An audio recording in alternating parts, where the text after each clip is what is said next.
Netanyahu warns Kerry against repercussions of Palestinian statehood. A Sydney native talks about the impact of yesterday's lockdown. 3 Israelis are arrested for vandalizing Jerusalem Arab Jewish school. And Palestinian and Israeli kids show solidarity in soccer match for peace.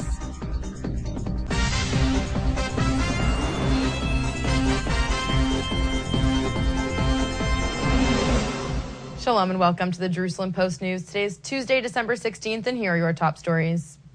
Emerging from a 3-hour meeting in the Italian capital with U.S. Secretary of State John Kerry on Monday, Prime Minister Benjamin Netanyahu said that Israel will do everything possible to make sure the UN Security Council does not impose a solution on Israel. Herb Keenan reports.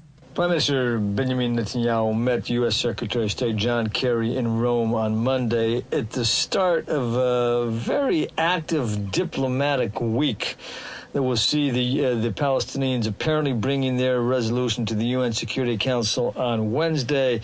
It will see the European Parliament voting on recognition of a Palestinian state on the same day. It will see the convening of the signatories to the 4th Geneva Convention meeting in Switzerland.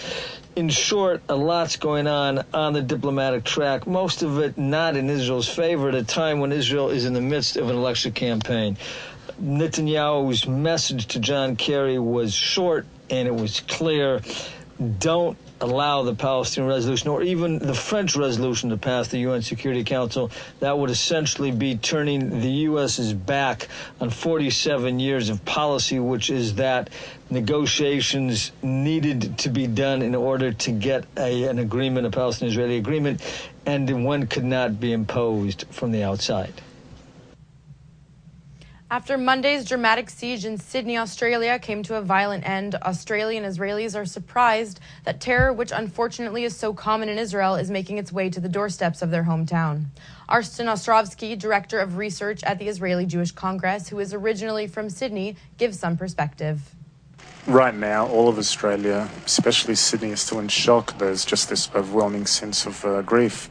This attack, I think, really pierced the very heart of the city. It's normally such a beautiful, peaceful, serene place and full of people, especially at that time. And now terror has been brought literally to its very doorsteps, I think, showing it really does know no boundaries. The most heartbreaking news of all, I think, is the 2 innocent hostages who were murdered in the attack. One was Terry Johnson. He was 34 years old, the manager of the cafe, and he was killed by all accounts in a heroic final standoff with a terrorist gunman attempting to wrestle the shotgun from him. And then there was also Katrina Dawson, tragically. She was just 38 years old, a lawyer, and she died while shielding a pregnant woman. She herself was a mother of 3 young children. Very sad, I think, and tragic. But you know what? Aussies, very much like Israelis, are a tough, resilient group who will not let terrorists dictate their way of life. I think the Premier of New South Wales really said it best when he said, these events have shaken us, but they haven't dampened our resolve. The values we hold dear yesterday, we hold today. Values of freedom, democracy, and harmony.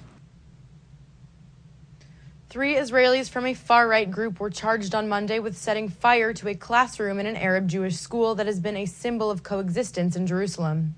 Israel's Shin Bet security service said brothers Nahman and Shlomo Twito, aged 18 and 20, and Yitzhak Gabay, 22, belong to Lehava, a group that objects to personal or business relations between Jews and Arabs. According to the indictment, the men set fire to a classroom in the hand-in-hand school last month and sprayed anti-Arab graffiti on the walls of its courtyard. The brothers, who live in a settlement in the West Bank, and Gabay, a resident of Jerusalem, were led into court handcuffed and smiling, but made no comment. Their lawyer said their confessions were made under pressure. מרשי סבלו מהתעללות מאוד מאוד מאוד קשה של שירות הביטחון הכללי. לחצים נפשיים, מניעת שינה, אפילו איומים מפורשים של אנשי שב"כ שאמרו להם, אם אתם לא מודים, אנחנו נקרע אתכם, אנחנו נפוצץ אתכם, אנחנו נראה לכם, אם לא תודו, אנחנו נעשה לכם ככה וככה. וכבר בנסיבות האלה, מסופקני עם ההודעות שמרשי מסרו במשטרה, יהיו קבילות בבית המשפט. Palestinian and Israeli children played a game of football on Monday in Haifa to mark the centenary of the legendary football match between the German and Allied troops on the Western Front during the Christmas truce of 1914. 100 years ago, troops from both sides laid down their arms in an unofficial Christmas truce, and legend grew that the opposing troops played football in no man's land. It's a legend that history cannot verify, but one which remains a powerful symbol of peace. The event in Haifa was hosted by the British diplomatic mission. This is just a really lovely way for us to remember what happened 100 years ago in a way which is really relevant today. You can see behind me not just young kids enjoying themselves sharing football, but also something very special happening.